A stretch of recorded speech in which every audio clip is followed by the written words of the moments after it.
the exam was not compromised in its entirety. Yes, there can be no denying that the paper had leaked in Hazaribagh, in Patna, but no re-examination will take place. The court realizes that directing a fresh NEET UG for the present year would be replete with serious consequences for over the 24 lakh students who appeared for the exam. It would cause disruption in the admission schedule. Admission schedule was to begin, in fact, I think from the 24th is when the counselling for the admissions was to begin, and the Supreme Court is saying that we see that this would cause a huge setback in the entire process, and given that they do not feel the entire exam was compromised, and that is why they have decided that no re-NEET will be taking place. Disclosure indicate that the investigation is continuing, and CBI indicated that according to the present materials, about 155 students drawn from exam centers at Hazaribagh and Patna seem to have been the beneficiary. So Aishwarya, back with us. No re-exam for the NEET. It will be a huge relief, Aishwarya, for so many students, many who did not want to retake the exam. It will also mean, and the Supreme Court, pointing out that this would set back the entire system of admissions to the medical colleges, etc., and therefore ruling no re-NEET. Well, certainly. Remember, there were petitioners who were demanding for re-examinations. There were a group of students who reached out to the Supreme Court who do not want the re-examinations, and there were a group of students who wanted to have a recheck as far as the grace marks are concerned. And Supreme Court reiterating that in its judgment that perhaps if they order for re-examination, then certainly when on one side the Ministry of Education and the central government has assured the Supreme Court that by 3rd week of July the counselling process will start, what will happen to those students who had already, who are already in the final year, and what will be the future of those students who wanted to pursue the practices? And right, Aishwarya, we're just going to go across to Sunil, who's there at the Supreme Court as well. Thanks so much for joining us, and let's go across to Sunil. And Sunil, the big breaking news and huge relief, I can imagine, for many students across the country, as all were not in favor of this. So no re-NEET, Sunil. The Supreme Court saying that the NEET exam in its entirety has not been found to be compromised. That's right. They have said, and as I speak, on 1 year, the Chief Justice of India continues to dictate his order along with his bench at his court, and he's saying that there is no systemic failure, saying that the fact that the exam was leaked is not in dispute. The fact that the investigations have been transferred to the CBI. That, however, that at the present material, about 155 students drawn appear to have been beneficiaries of the fraud. And it's in this backdrop that they continue to say that very categorically there is no systemic failure, put in a proviso that anybody who has been found to have had benefited from this at a later stage, they are during the counselling or at any other given time, they will be held for being completely responsible, and their medical seat will be lost, or for whatever they have got. So it's in this context a big relief for the Union HRD Ministry, for the NTA, and for the students who have appeared. Finality, because they were hanging in the balance. Nearly a lakh of students will benefit from this decision because they will get their membership, and it's in this context that now that they will get their admission, it is a finality that the Supreme Court has finally given its verdict after 4 days of listening to the NTA, to the government, to the various petitioners. The petitioners kept arguing that there has been a systemic failure, that there has been a leakage, but as the Chief Justice of India on the first day after the court began on the 8th of July made it clear that the retest would be the last possibility, and we have to see whether it is a nationwide or is it only a small leakage in a confined space. So it's in that backdrop now that the Chief Justice and his bench have decided, even though there is no doubt about the fact that there has been a leakage, the issue is quite clearly that they don't want a retest, and it is only confined to 155 students who have benefited from this. That's right, Sunil. A huge relief for lakhs of students, as many who we were speaking to did not want that re-exam. They were fairly traumatized and feeling very stressed about the manner in which this entire issue has been going on, and that uncertainty that's there. We do know this week is when the counselling begins, but a lot of questions also raised about the NTA during this whole period. In fact, today there was a discussion about how a certain answer to some physics question, that both answer 2 and answer 4 had been marked as the right answer. So all these sort of little details also emerging regarding the manner in which the exam was conducted, and that's something that's going to be looked at further, isn't it? That's going to be looked at further, but the IIT Delhi team, gave the report by 10 o'clock, and interestingly, in that bench of Justice Chandrachud, Justice Pardiwala, and Justice Manoj Mishra. Justice Manoj Mishra is the only science student there, and he had certain queries and certain points, and that's how you were able to get some finality on this important aspect.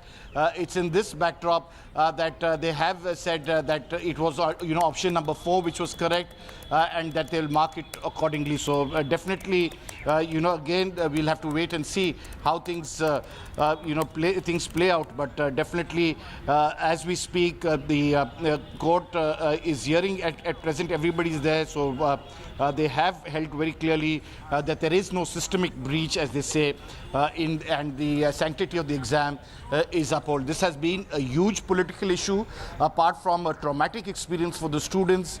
The political parties joined in. You're seeing that fallout in Parliament on the first day yesterday, and it's in this backdrop now with the Supreme Court is the final justice, is the final arbiter on this matter. They have spoken, they have given the order. There is a proviso that any student, if this breach has been found to be far more systemic, or as at present the Chief Justice of India says not, but if anybody has been found of fraud at a later stage, his admission will be cancelled. All right, Sunil, do stay on with us. Keep tracking, what is being said in the Supreme Court. We're also joined by Prabhakar for more. And so, Prabhakar, that's the big breaking news, that there will be no re-NEET. But the court also saying that, yes, it has been proven. And we've seen, thanks to the CBI investigation as well, that there was paper leak that took place in Hazaribagh and in Patna, and it involves some 155 students. Exactly, and Supreme Court clearly observed that there has been a breach as far as the Bihar and Jharkhand is concerned, as far as Hazaribagh, Patna, Ranchi and other centers in Bihar and Jharkhand are concerned, and there's no doubt about it.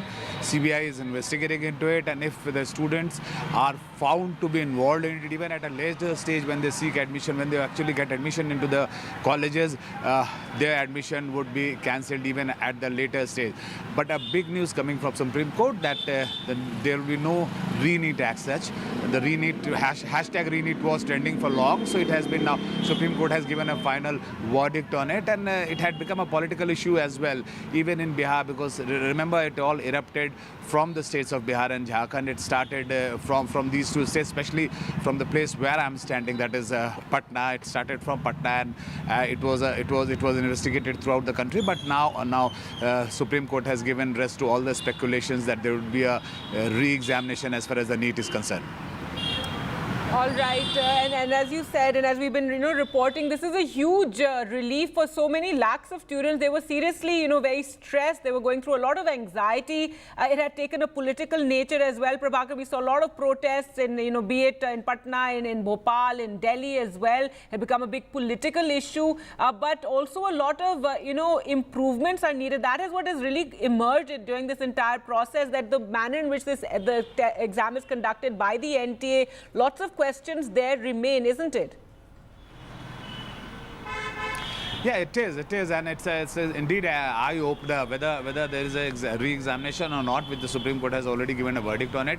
But it certainly actually has opened up Pandora's box, and the way this entire examination is conducted by NTA, there is a serious question mark. And remember, the students, talking about the students and their parents, they were also clearly divided on it. There was a large number of students, a very strong group, which was actually in favor of the re-examination, arguing that the entire process has been compromised, so the genuine students, the deserving students might not actually qualify as far as the examination is concerned. So the government should cancel the examination, and there should be a re-examination as far as this particular NEET examination is concerned.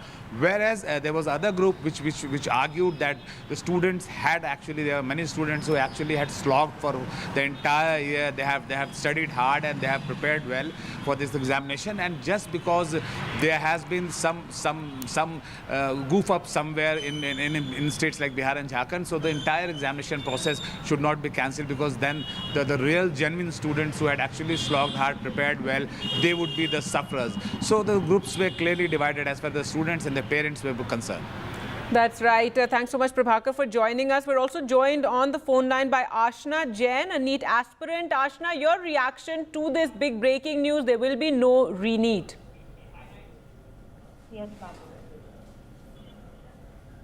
I'm very happy with the news, and now finally the phase of all dilemma and depression is over. I always wished that there should not be re-NEET, and now the physics question, which was controversial, is also removed.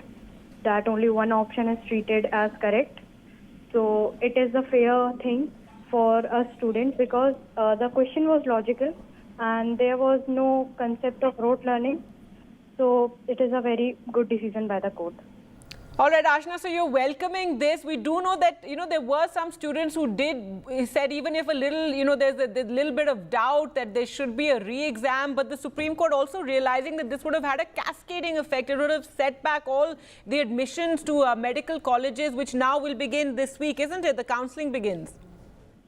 Yes, ma'am, I'm excited for the counselling, and now my rank will also improve, because they have removed one answer from that controversial physics question. I am very grateful to the Supreme Court, Chief Justice of India, and the Director of IIT Delhi. And for our viewers who don't, have not been following this so closely, this is something that was fairly shocking, isn't it, Ashna, when it emerged that for one question, a physics question, that two answers were marked as correct, answer 2 and answer 4, whereas only answer 4 was the correct answer. And this means a matter of some 4 marks, isn't it? Yes, ma'am, but the person who has attempted the question, his score will be now 5 marks less than that it was now. So our rank, basically my rank, can be improved by 600 or 700, even by 600 or 700, which is a very big rank improvement for me.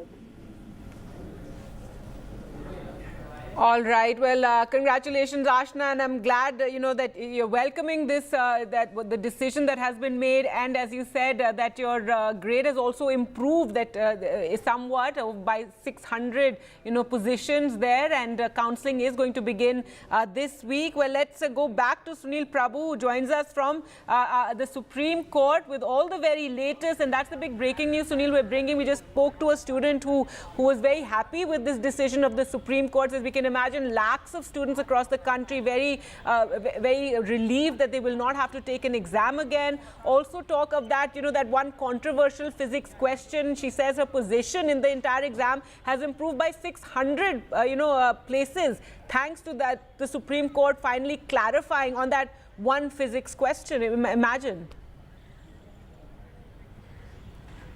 That's right. As I was saying, this is the finality, finally, from the Supreme Court. It's the final arbiter of justice.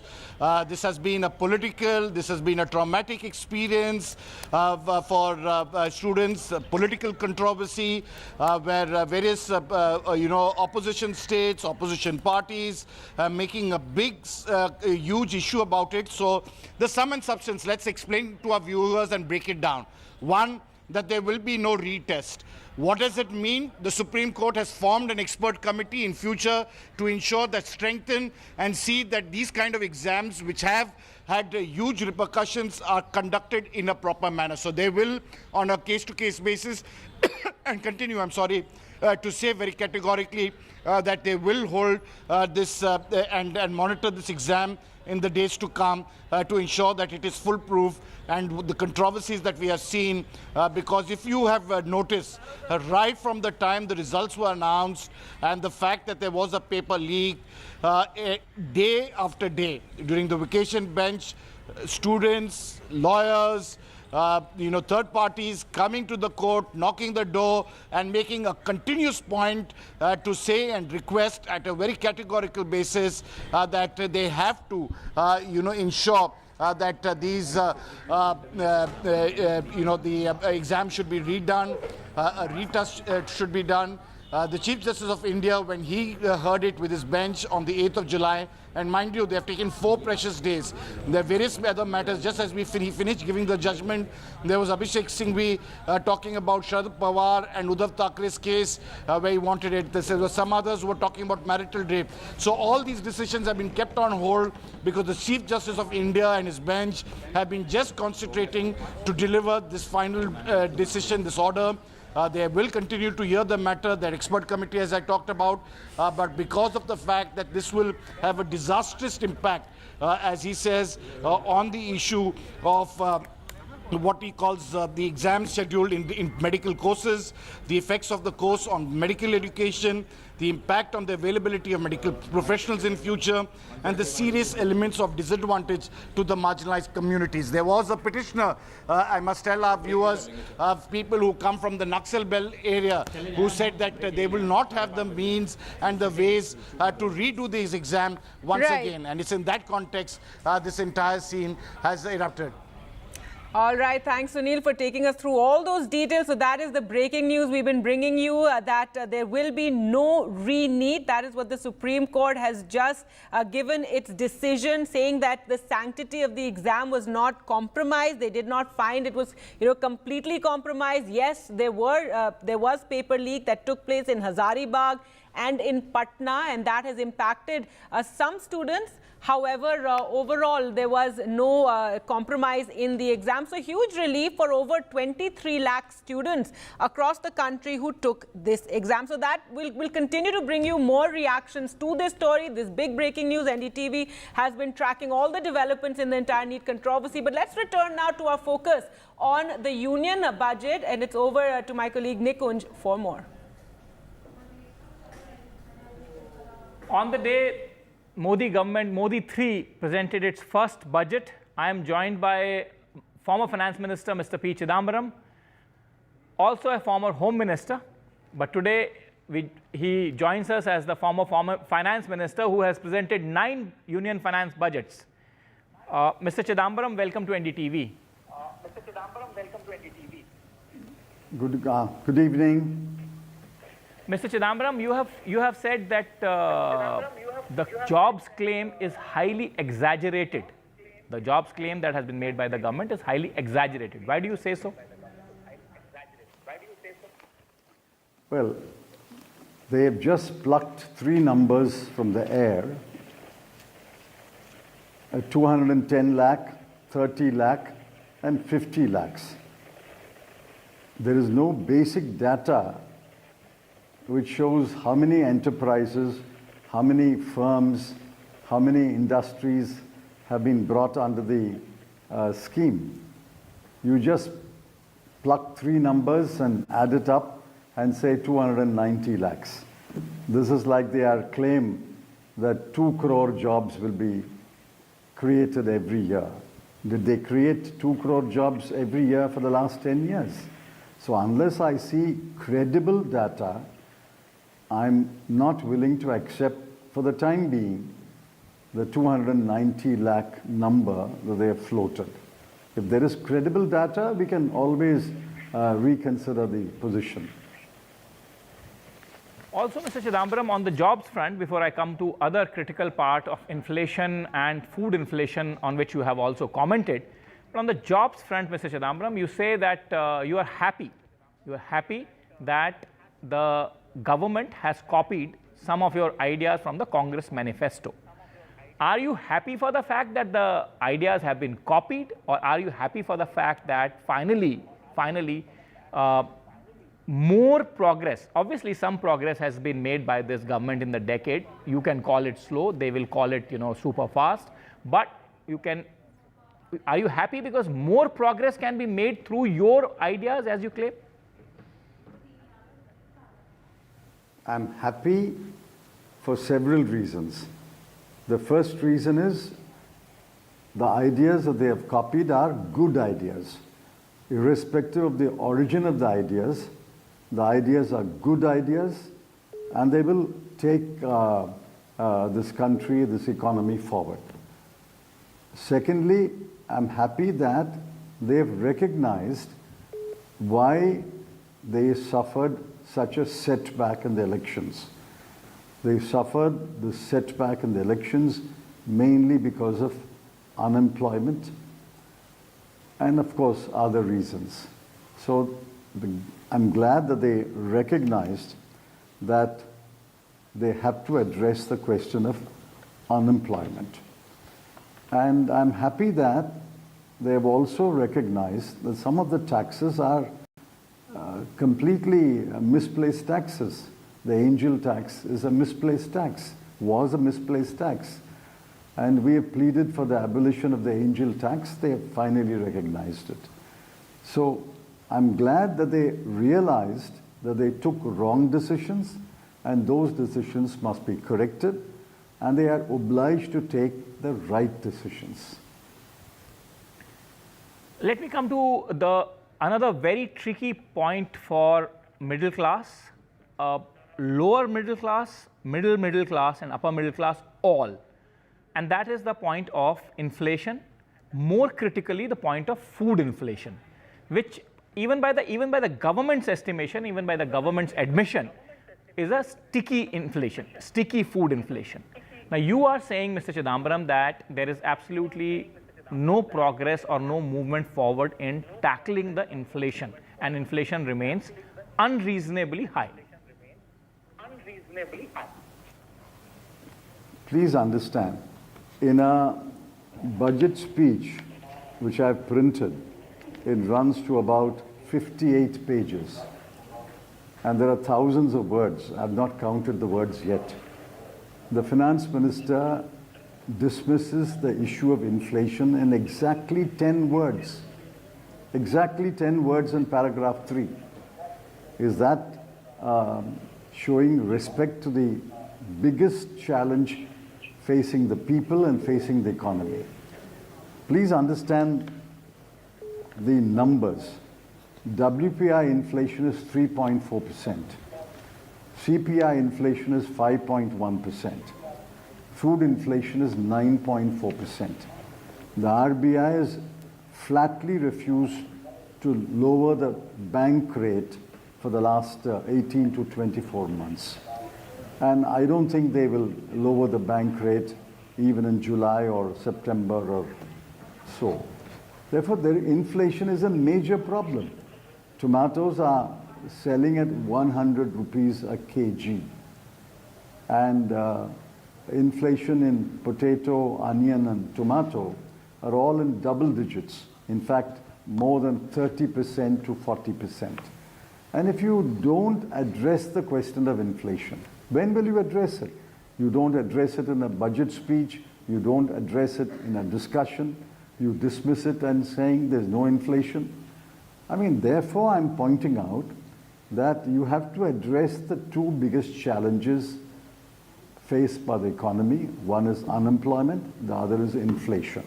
And both affect across the country, all sections, except, of course, the very rich friends of the government. It affects all sections, especially the middle class.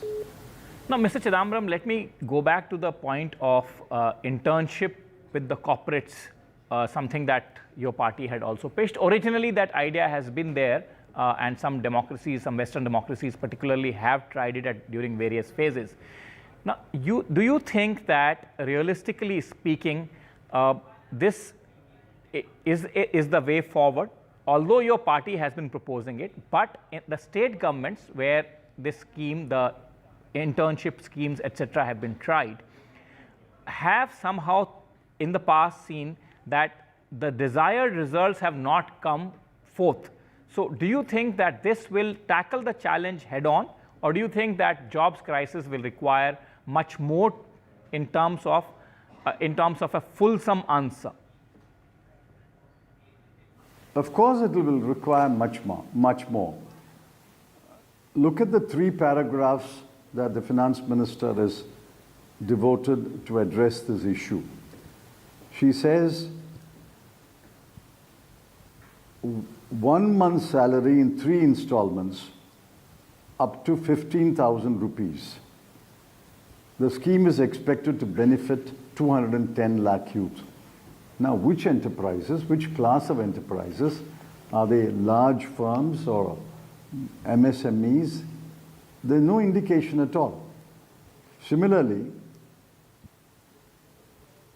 another scheme that will incentivize additional employment in the manufacturing sector, employment of first-time employees. And if they register with the EPFO, that is 30 lakh youth. Now, how many companies have you contacted? What is the kind of companies? You must have done some study before you made these announcements in paragraphs 20 to 22. And additional employment, you will reimburse up to 3,000 rupees per month for 2 years, and that will create jobs for 50 lakh people. These are as vague can be. You have to have clearly defined schemes, and the fine print has to be looked into. And these are necessary but not sufficient. You'll have to address it in a wider manner. Manufacturing is stuck at contributing 15% of GDP. Now, which country has become a major industrial power if its manufacturing is stuck at 15% of GDP? The manufacturing's contribution must be much more. Unfortunately, agriculture takes up almost 27%. So you'll have to have comprehensive schemes to create employment in manufacturing, but that I don't find in the budget speech. Mr. Chidambaram, as you and I speak, and as I was walking into this studio for this interview, the Supreme Court of India has decided not to order a retest in NEET. In your column and in your press conference, both, you have written extensively about the education sector of the country, the education that requires further fillip, further boost from your in your mind, in your viewpoint. Now, do you think that in terms of education at various levels, in terms of higher education, in terms of primary education, and in terms of secondary education, the budget has done enough or has moved, according to you, in the right direction? The budget is not even referred to school education and the grave deficiencies in school education. Do you know that 1/2 of our students, an average child spends only about 7 to 8 years in school. And at the end of that 7 to 8 years, 1/2 of the children cannot read a simple text in any language or write a simple text in any language. They cannot do multiplication and division. That is the quality of school education. We are not talking about CBSE schools or these elite schools or some very good government schools. We are talking about the large mass of schools, and that is where the bulk of the students study. Now, if they are numerically challenged and linguistically challenged, what skills do they learn in a school? And there are thousands and thousands of schools which have no library, no laboratory. There are hundreds of schools with inadequate classrooms, no benches, no chairs, no teaching equipment. There are one teacher schools, underline one teacher schools in thousands of schools. The last number I saw was 100,000 schools are one teacher schools. Now, you have to address this huge deficiencies in school education. NEET, remember, is a end of school test. It's only those who complete 12 years take the NEET. But the bulk of students don't complete 12 years. So NEET does not enter the picture. The basic school education must be addressed. And then you allot in the budget, not for school education, but for all education, you allot 1,16,417 crore in 23-24. And you spend only 1,08,878 crore. About 8,000 crore is not spent. There are schools all over India which are crying for funds to build a classroom, to buy a computer, to build a library, to build a laboratory. Do you know how to spend your money? If you don't know how to spend the money, well, why don't you give it to somebody who can spend the money? There are many, many NGOs who will spend the money usefully. You give the money to me, I will build another 100 classrooms in my constituency. Well, Mr. Chidambaram, the primary education, of course, will also remain the state government's business. So that also we have to keep in mind.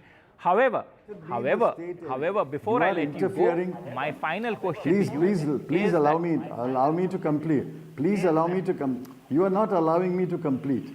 Please go ahead. If education and school education is the, if school education is to be left to the states, why are you holding NEET? It's the end of school test. Let them hold the test.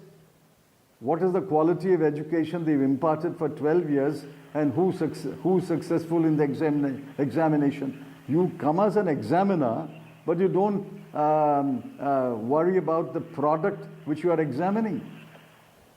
You have the money, rope in the state governments, collaborate with the state governments, lay down benchmarks and improve your school education in this country. Yeah, go ahead, please. Fairly valid point. Mr. Chidambaram, my final question to you before I let you go is on the critical aspects of jobs and inflation, on which you have been saying and your party has been saying that the government has also got the message from the voters. Do you think this budget moving in the right direction? What is your assessment of the budget on these two critical fronts of jobs and inflation? Well, on the question of skilling and apprenticeship, it has taken the first step, but there's a long journey. Otherwise, I don't find this budget addressing the question of unemployment. On the question of inflation, I will give 0 to this budget. It does not even acknowledge that there is raging inflation in the country, and it mocks at the price rises and people who suffer from price rise. Just come with me to the rural India. The farther you go away from the main highway, the farther you go into interior parts of India, the prices are higher. What you measure and what is reported by the MOSPI as retail inflation and wholesale inflation is data collected close to metros and close to highways. The farther you move into the hinterland of the country, the inflation is much higher. And they don't even seem to acknowledge that there is high inflation in this country, and everybody except their very thin crust of rich families, every family is affected by inflation. Thank you very much, Mr. Chidambaram, as always, for being candid and forthright. Thank you for joining NDTV. Thank you, Nikunj. Thank you.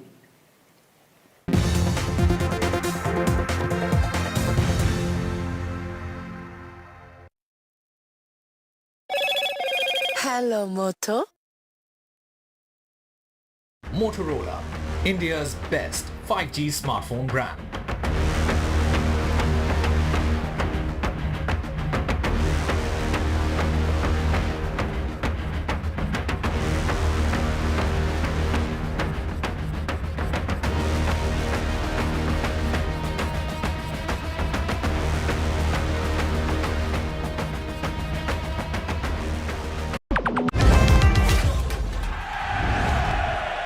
Get the magic of the best working for you now. Link your payment cards once, collect rewards forever.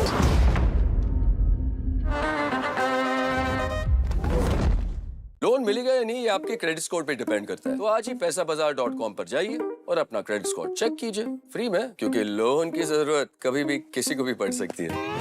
बस acting करा लो इनसे। पैसाबाजार.com, credit score check, आदत अच्छी है। Get ready for the ride of your life. NDTV brings you the NDTV Auto Show with me, Mugdha Mishra. From the fastest supercars to the sleekest new energy vehicles to your trusted daily ride, we cover it all. Every Saturday at 10:30 a.m. and Sunday at 8:30 p.m. only on NDTV 24/7. Your next great escape starts here. The biggest democratic exercise in the world. Team NDTV covers it from ground zero. BJP really had to fight a tough election this time. Unprecedented exercise. Unmatched coverage. There is no dispute. जनता को decide करना है. From polling to counting, NDTV brought you the most trustworthy news and updates.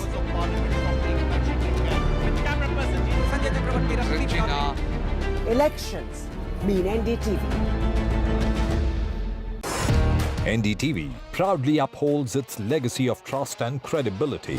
According to the prestigious Reuters Institute's Digital News Report 2024, NDTV is the top-most news platform in the country.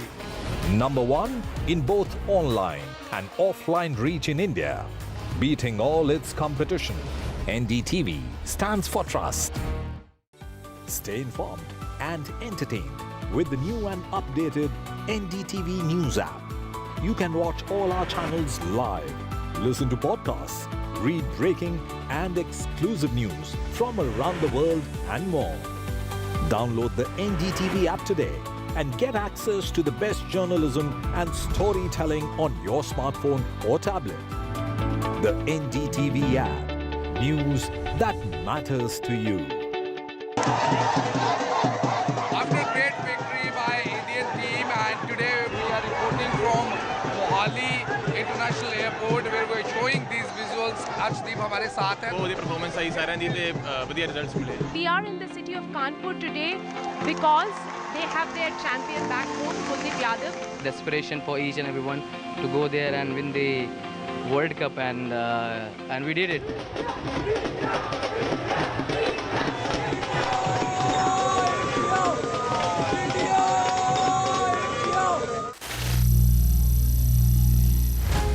Some people say the metaverse will only be virtual.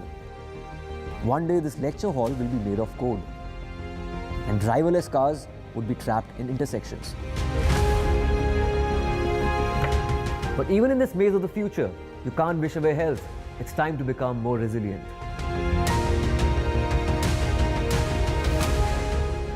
"10 years of Banega Swasth India, we have grown and achieved so many milestones.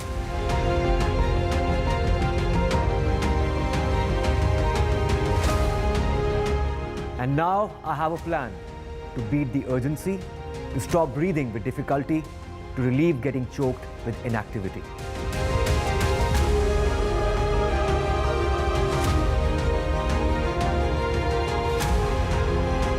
Energize our government, our environment, our society, and ourselves. Everyone, everywhere, every day.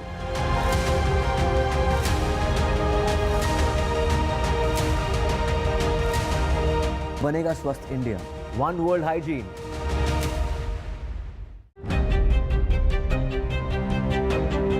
Hello and welcome to India Sense. where I speak with global opinion makers. The United States has made a strategic decision over the last 20 years to move closer to India. So a $7 trillion economy seems a perfectly conceivable number. If you want to be a national party, it's that you sort of accept the way the world is rather than want to endlessly hark back to how it was. Modi is promoting the digitization of the economy, which is accelerating growth in the country. Get ready for the ride of your life. NDTV brings you the NDTV Auto Show with me, Mugdha Mishra. From the fastest supercars to the sleekest new energy vehicles to your trusted daily ride, we cover it all. Every Saturday at 10:30 a.m. and Sunday at 8:30 p.m. only on NDTV. Hello, Moto. Motorola, India's best 5G smartphone brand.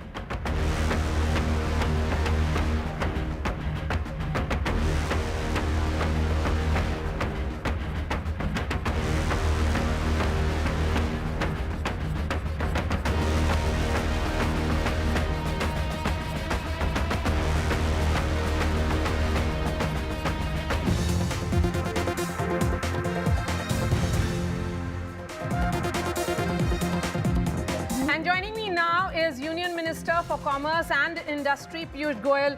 Thank you for speaking to NDTV, sir. The thrust of this budget is certainly on job creation. Which are the sectors which the government is seeing as job generators and where skilling is the key? Because one of the aspects or big takeaways of the economic survey was the big skilling gap which has been acknowledged. Well, I think this budget has demonstrated the holistic thinking of the Modi government. If you will connect the dots that this budget has offered to us, you will find that on the one hand, it has come out with schemes for skilling and employment promotion through the employment-linked incentives. On the other hand, it has identified sectors where India has tremendous potential: leather, textiles, critical minerals, in a way feeding into electronics and electric mobility. It has focused on chemicals. So in a way, you will find that the budget looks at which are the sectors where India has a competitive edge and has, through various initiatives, 12 industrial parks are coming up in different parts of India. E-commerce hubs are coming up to promote exports. Processing of agriculture, processing of shrimps or marine products. So in a way, this budget supports several sectors wherever we have a competitiveness in the world markets or in the Indian market, and provides for employment and skilling at a macro level, but which will naturally go towards the sectors where we are most favorably placed. Mr. Goyal, you know, one takeaway certainly is this first-timer scheme or internship scheme. My question is, are the companies on board, and how will this be really taking shape? And is there some kind of timeline that you're looking at? Because it's very, very ambitious in terms of what the government plans to do. It is talking about 2.1 crore youth who would be benefiting from it. It has also identified some 500 top companies. Well, Madam spoke about 500 top companies in the country. Reputed companies have shown a lot of interest, and it's a natural fit. Everybody is looking for trained and skilled manpower. The L&T managing director the other day is on record that he is falling short of 45,000 people in Larsen & Toubro's infrastructure company. And when I last met him, he said, that's not all. I need 25,000 more for my software and IT business. So I think the demand for skilled and trained talent is massively growing. More and more international companies are setting up base in India for their R&D, for design, as a part of their global capacity centers, the GCCs. Our manufacturing is integrating with global value chains. So there's a massive churn going on in India to expand both manufacturing and services. And given the thrust on infrastructure, thrust on tourism, I'm very confident that we will create more than 4 crore jobs in the next 5 years, and government will act like a catalyst. The private sector will be at the forefront.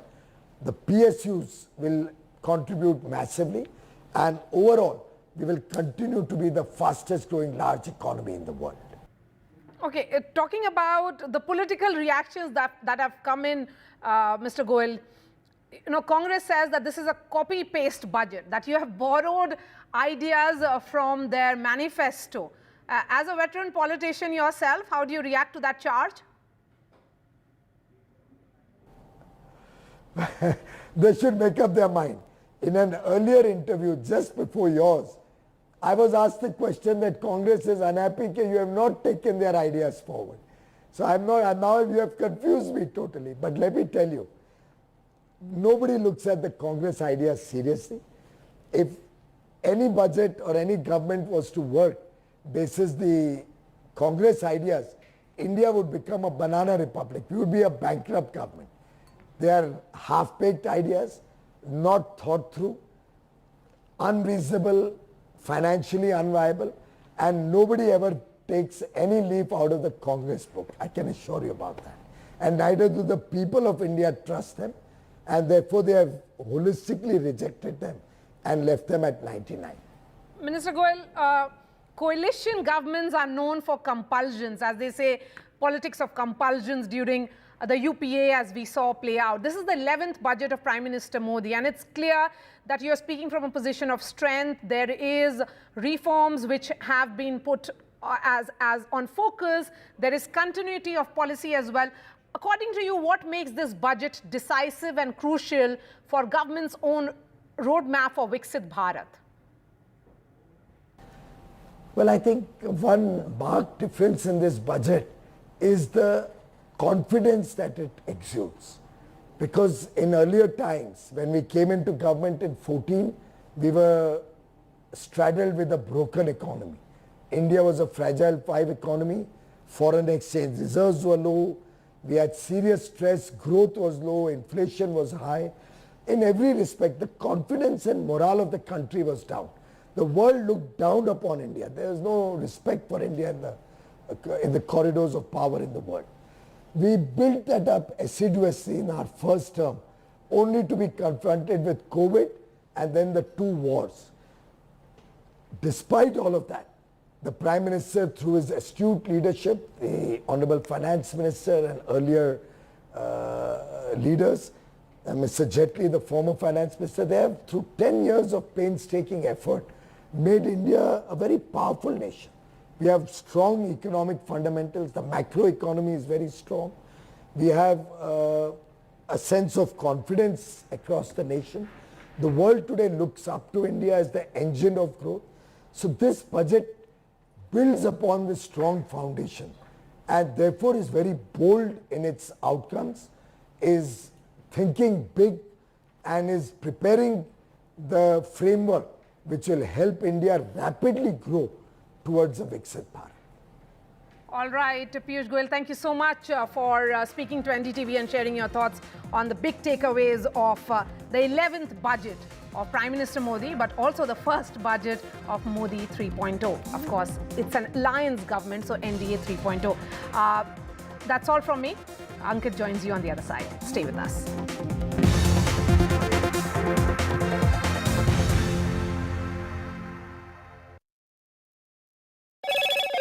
Hello, Moto. Motorola, India's best 5G smartphone brand.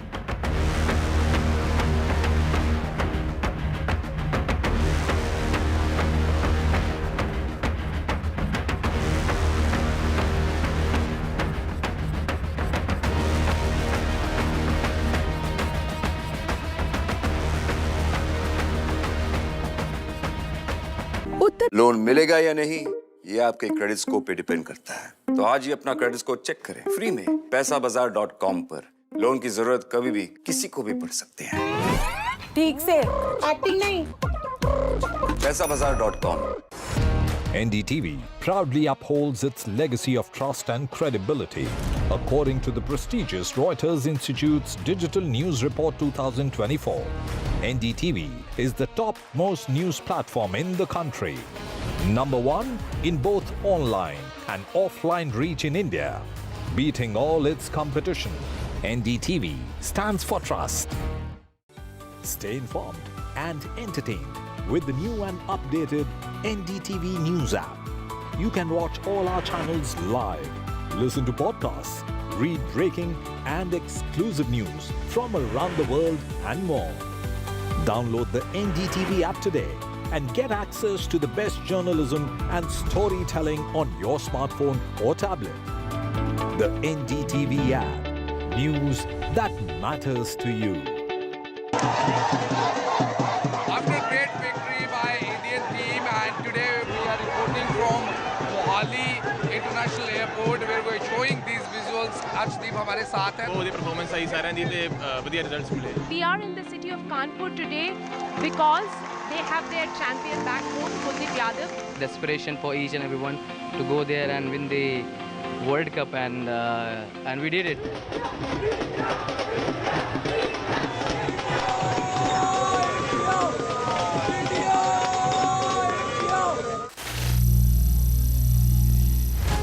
Some people say the metaverse will only be virtual.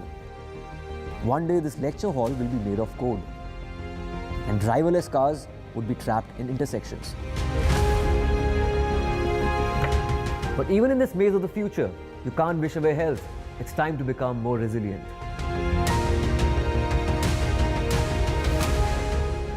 10 years of Banega Swasth India, we have grown and achieved so many milestones.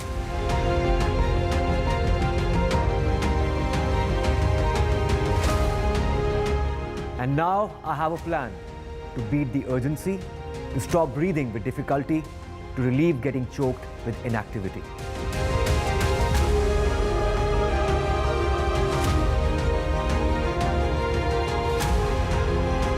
Energize our government, our environment, our society, and ourselves. Everyone, everywhere, every day.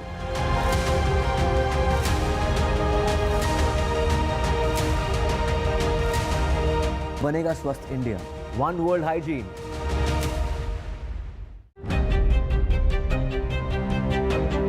Hello and welcome to India Sense, where I speak with global opinion makers. The United States has made a strategic decision over the last 20 years to move closer to India. Over 7 trillion. Hello, Moto.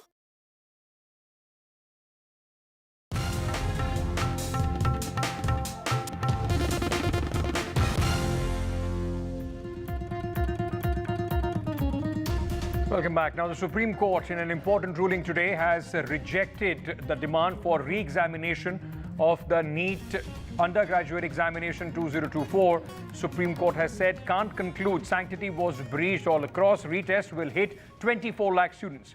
The retest demand has not justified, though the court acknowledged that there is limited breach that took place in Hazaribagh and Patna, but that doesn't justify the big, in fact, re-examination order from the Supreme Court. The Supreme Court said that if the re-examination was ordered, it will have far-reaching implications, and that is the reason why the Supreme Court has not, in fact, given that order. Remember, 40 petitions were put in the Supreme Court, many of them asking for a re-examination. The court also said that the people, those who have through cheating or have in fact benefited from the paper leak, those people have been identified, and it will be unfair on every other student who has worked very hard if there is any sort of re-examination. Let me bring in my colleague Sunil Prabhu and Prabhakar, who is joining us at this moment. Sunil Prabhu was in the Supreme Court getting us the latest on this big story, and Prabhakar is joining us from Patna. Sunil, coming to you first. There were enough indications throughout this hearing that the Supreme Court was not very inclined towards a re-examination call, which was given by many of the petitioners. It has accepted the government and the NTA's view that the breach was very, very limited. That's right. As you rightly pointed out, a finally given by the Supreme Court.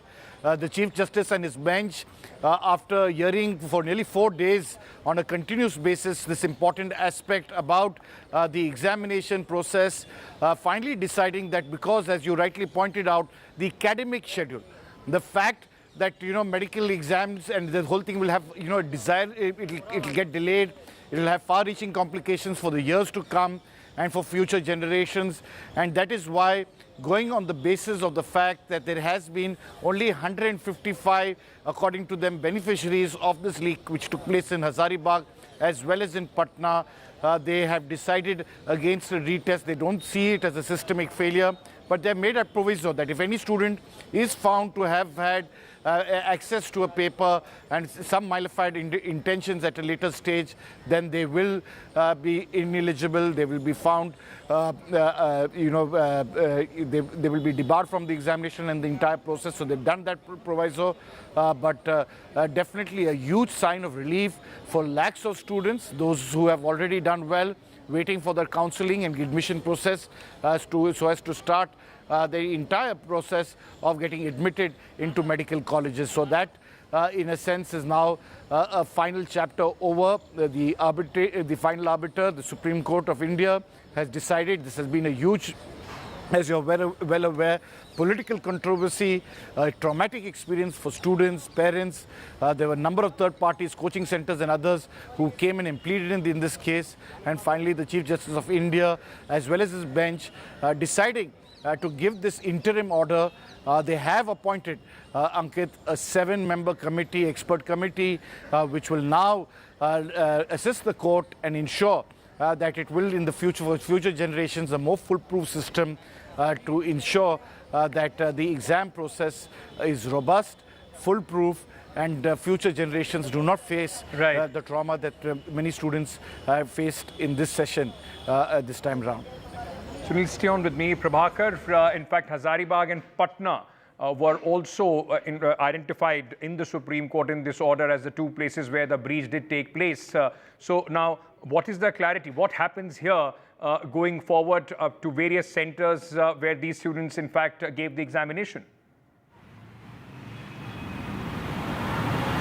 See, the Supreme Court has clearly observed that around 155 students have been found involved in this entire process, and this breach, if at all it happened locally, and it involves two states, Bihar and Jharkhand, Hazaribagh and Patna to be precise, as cities, as centers where this breach could have possibly happened. And now Supreme Court has also made it very clear that the students who actually go and take admission in the colleges, even at the later stage, if they are found guilty, they would be debarred from the admission, and there would be actually legal action would be taken against them. We know that CBI is conducting an inquiry into it. CBI is on the ground, and in these two states especially, there are several arrests which has been made, and there are many students who were divided on this. So when we were talking to students and their parents, what we saw that it was a divided house. There was a large group of students who wanted this examination to be cancelled because they thought that this entire process has been breached and they had worked hard and they would not get their due share as far as the results are concerned. Whereas a large section of students did not wanted the re-NEET. The hashtag re-NEET was trending for long, but they did not wanted this re-NEET because they believe that they have slogged hard for 1 year to reach where they have reached. They have scored the numbers, and just because somebody has actually goofed up the system locally somewhere, maybe in the states of Bihar and Jharkhand, so all the students who appeared for this examination should not be punished. But certainly the CBI, these two states would remain under the scanner of CBI. The Supreme Court has also observed in its order that these two states remain under the scanner, and the investigation would be on, and 155 students we know have been found involved in the entire process. Remember, there are two goof-ups with the CBI is inquiring into it. One is the alleged paper leak, and the other is the solver gang involvement. We know that many of the medical students have also been arrested. So these two aspects will continue to be investigated by CBI, and there will be many more arrests in days to come as CBI finds them guilty. Right, thank you so much for joining us. My colleagues Sunil Prabhu and Prabhakar, in fact, reporting on this big story that we've been tracking continuously here on NDTV. Moving on now, the Karnataka High Court on Tuesday stayed the first information report and the consequent proceedings against two enforcement directorate officers accused in the Valmiki Corporation scam investigation. Justice M. Nagaprasanna cited concerns over potential misuse of legal provisions against them. Karnataka government officials had filed a case against the ED officials. Officials had accused enforcement directorate of forcing him to mention Chief Minister Siddaramaya's name. My colleague Pratiraman joins us for more. All right, what we'll do, we'll just go across to Pratibha for more details on this story. But remember, this was a reaction to the investigation which Enforcement Directorate is conducting at this moment. The Valmiki scam case has become a big issue in the state of Karnataka, where the BJP throughout the current assembly session has in fact tried to put the government on a back foot, the Siddaramaya government on the back foot, citing these scams. And now it was after a local official said that he was forced by the Enforcement Directorate officers to take Chief Minister's name. There was an FIR which was registered against the two ED officials, which has been stayed by the High Court.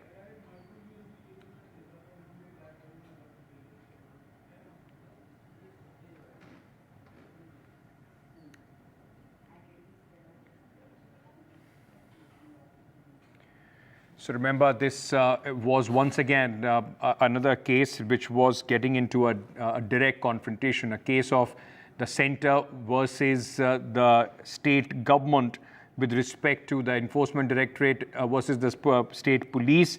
Let me go across to my colleague Pratibha Raman, who is joining us with more details at this moment. Pratibha, this could have had serious consequences. What has the High Court said while in fact staying these proceedings against the Enforcement Directorate officers?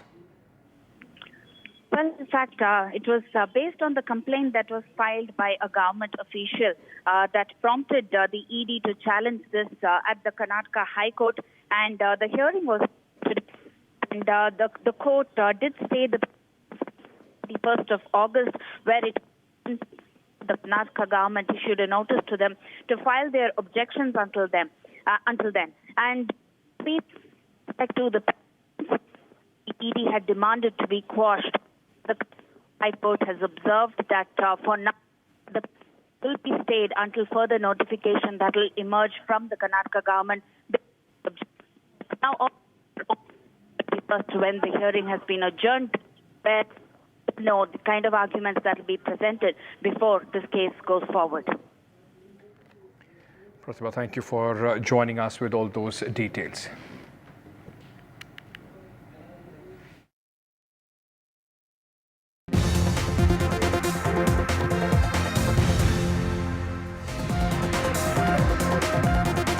The first budget of Modi government 3.0 has rewarded key NDA allies. We've been hearing since morning the allocations for Bihar and Andhra Pradesh have been topic of discussions, but there have been many, in fact, important points as far as the budget is concerned. Some relief for the taxpayer under the new regime and focus on creating job opportunities for youngsters are the big themes. Finance Minister Nirmala Sitharaman's Budget 2024 speech had good news for taxpayers opting for the new regime. From 50 now it has gone up to 75,000 standard deduction. She also said people have given a unique opportunity to the BJP-led NDA government to take the country on the path of strong development and all-round prosperity. All right, so what we'll try and do right now, just to, in our continuous effort to try and simplify the budget, see the big picture, let's go across to a special guest. Nilesh Shah, MD, Kotak Mahindra Asset Management, is joining us at this moment. Mr. Shah, thank you so much for speaking to us on NDTV. I want to understand from you, sir, what are the 2-3 big themes? One was, of course, a focus on the youth, job and employment opportunities, because the government has seen a lot of flack coming in from the opposition, particularly in the 2024 election run-up as well, for their inability to create jobs. Do you think that this budget, in fact, fulfills some of those aspirations, some of those gaps that we have seen so far?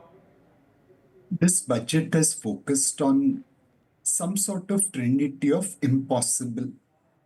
On one side, as you correctly mentioned, there is 2 lakh crore rupee allocated towards employment generation. It involves skilling, it involves apprenticeship, and it involves incentives. But beyond that, this budget is focused on the path of fiscal consolidation. Last year, when budget was presented, fiscal deficit was estimated at 5.8%. This year, we are starting at 4.9%. And more importantly, revenues are conservatively estimated. There is tax buoyancy as reflected in first quarter advanced tax collection. There is potential to increase divestment as markets are on a bull run. And also there is possibility of higher dividend income. Despite estimating revenues conservatively, you are pursuing the path of fiscal prudence. More importantly, next year's 4.5% target looks achievable, and it could result into India's credit rating upgrade, as over next couple of years will become primary surplus, and our combined deficit, which has come down below 8%, could go below 7% between center and state. The third important aspect of the budget is infrastructure investment.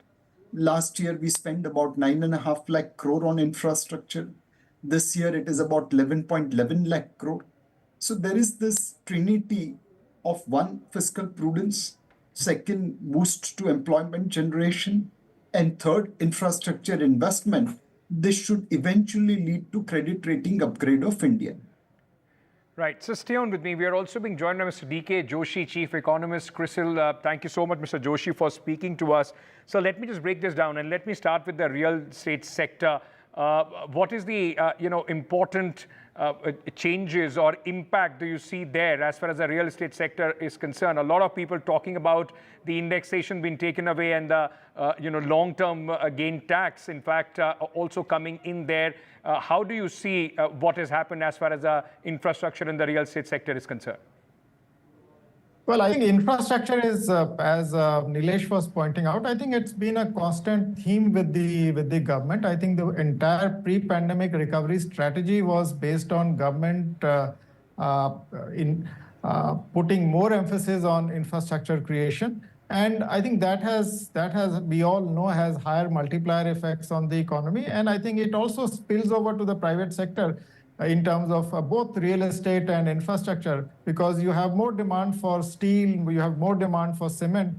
So I think the infrastructure focus has paid off in a sense that we are strengthening the supply side of the economy. Indian economy traditionally, I think, always has been supply constrained. And now I think the supply side is being strengthened, which essentially also means that the pressure on core inflation, which is low right now, I think it will continue. So I think I'm pretty positive on the infrastructure story continuing, because it is very critical, not only from the point of view of its multiplier effects, but also because I think the success of manufacturing depends on how good your logistics are. And for that, we have to continuously improve our logistics so that we catch up with the East Asian nations.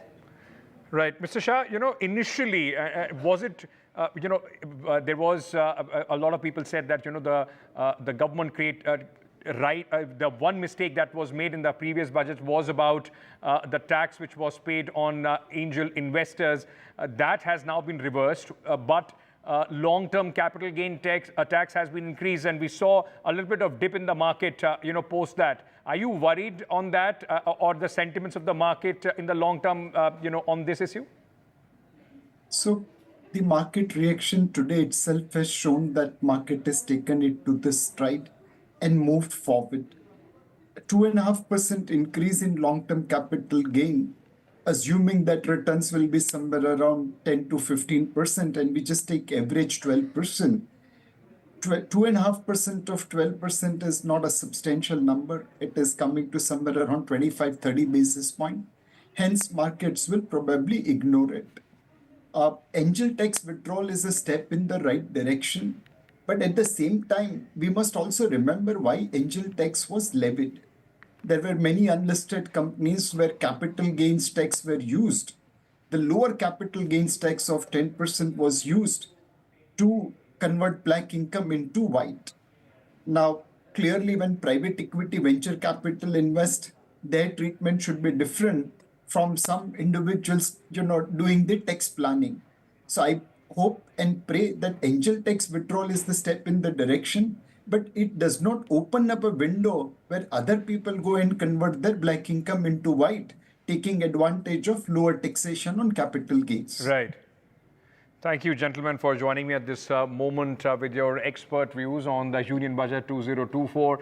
There is a lot to talk about. There is a lot to decode, and during the course of the day and the next few days, we'd be able to see the fine print, in fact, of this budget. As they say, the devil lies in the details. Thank you so much. At this moment, these pictures that you are seeing on your screens, ladies and gentlemen, are Finance Minister. Fresh pictures, live visuals coming in, meeting the BJP women wing workers. She has, of course, the Finance Minister, a rare achievement, 7 consecutive budget.